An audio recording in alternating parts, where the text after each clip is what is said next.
آج اویسی ہاسپٹل میں 50% سے زائد بیمار لوگ جو اپنے بیماری کو دور کرنے کی امید کو لے کر آتے ہیں وہ غیر مسلم ہیں، اور میرے پیر تک پڑتے ہیں، کہتے ہیں کہ اکبر صاحب بہت لوگ بہت باتیں کرے لیکن کچھ نہیں کرے، لیکن ہم کو بار بار یہ تمہارا چہرہ بتا کر ڈرایا جاتا تھا اور بولا جاتا تھا کہ تم مسلمان کے لیڈر ہو، تم فرقہ پرست ہو، لیکن ہم کہتے ہیں کہ تم مسلمان کے ہی لیڈر نہیں، تم فرقہ پرست نہیں، تم جو کام کر رہے ہو بیماروں کے علاج کا ہمارا کوئی آدمی نہیں کرا جو کام تم کر رہے ہو، کہہ کے پیر پڑ کے جاتے ہیں۔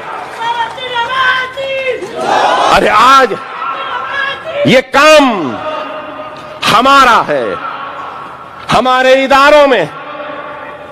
ارے 1962 میں جس کے پاس 8,000 روپے نہیں تھے، آج اس کے پاس 4,000 کروڑ کے اثاثے ہیں، تو اس جماعت کے چلائے جانے والے اداروں میں 8,000 سے زائد لوگ کو روزگار مل رہا ہے۔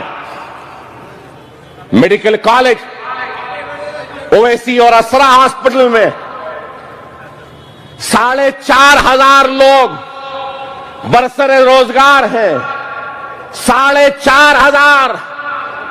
انجینئرنگ کالج میں الگ، MBA میں الگ، MCA میں الگ، فزیوتھراپی میں الگ، نرسنگ میں الگ، فارمیسی میں الگ، آرکیٹیکچرل کالج میں الگ۔ اگر یہ سب لے لیں تو 8,000۔ ارے غور کرو، جاہلوں کی جماعت کہتے تھے، رکشے والوں کی جماعت کہتے تھے، بنڈی والے پنچر جوڑنے والوں کی جماعت کہتے تھے۔ ارے دیکھ لو پڑھے لکھے جاہلوں، تم نے وہ کام نہیں کیا جو ہم جاہلوں نے وہ کام کیا۔ 8,000 گھروں کو ہم نے روزگار دیا۔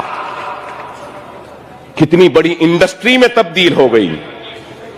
صرف ماہانہ تنخواہ 4 کروڑ ہے، ماہانہ تنخواہ۔ آپ کو معلوم میڈیکل کالج اویسی و اسرا کا سالانہ بجٹ 200 کروڑ کا ہے، 200 کروڑ۔ تنخواہیں، تعمیر، اکوپمنٹ۔ کل ہی میں نے بجٹ بنایا صدر محترم کی منظوری کے لیے، 183 کروڑ روپے کا بجٹ بنا۔ ارے غور کرو، الزام لگانے والوں تم نے کیا کیا؟ اخبارات سیاہ ہوتے رہیں، احیاء مجلس سے لے کر آج تک بھی سیاہ ہوتی رہی تنقید، الزام۔ ارے تم نے کیا کیا؟ تم نے کیا دیا ملت کو، قوم کو؟ کچھ نہیں، صرف انتشار دیتے ہیں قوم ملت کو، ملت کو بانٹنے کے سامان دیتے ہیں، لیکن ہم ان کی پرواہ نہیں کرے۔ اس 62 برس کی تاریخ میں دشمنوں نے ہم کو ختم کرنے کی منصوبہ بنائی، منصوبہ سازی کی،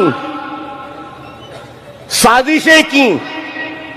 جب وہ ناکام ہوئے تو ہماری صفوں سے بھی بعض لوگوں کو چن کر ہم کو ختم کرنے کے لیے استعمال کیا۔ ایک مرتبہ نہیں، تاریخ مجلس کی کہ کئی مرتبہ غداری ہوئی، لیکن صدر مجلس چاہے وہ فخر ملت علیہ رحمہ ہو یا سالار ملت ہو، اس غداری کی پرواہ نہیں کی۔ فخر ملت کے دور میں بھی غداری ہوئی تھی، مجھے یاد ہے سالار نے مجھ سے کہا تھا، میاں میں نے اس غداری کے بعد دارالسلام میں صدور و معتمدین کے